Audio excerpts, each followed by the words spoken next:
नामांकन पत्र दाखल समय अतिरिक्त जिलापाल कार्यालय सम्मुख में नाराबाजी बीजेपी और बीजेडी कर्मी मुहांमुही पुलिस हस्तक्षेप।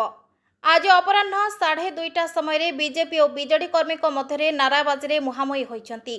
पुरी लोकसभा बीजेपी प्रार्थी संबित पात्र और सत्यवादी बीजेडी विधायक प्रार्थी उभय एका समय रिटर्निंग ऑफिसर निकट में नामांकन पत्र दाखल करुवा बेले बाहर उभय कर्मी उभय सपक्ष में नाराबाजी दे मुहांमुही होते।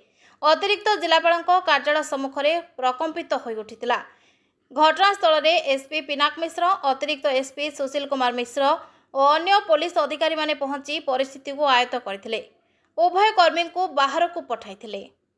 Bureau report, Odisha digital.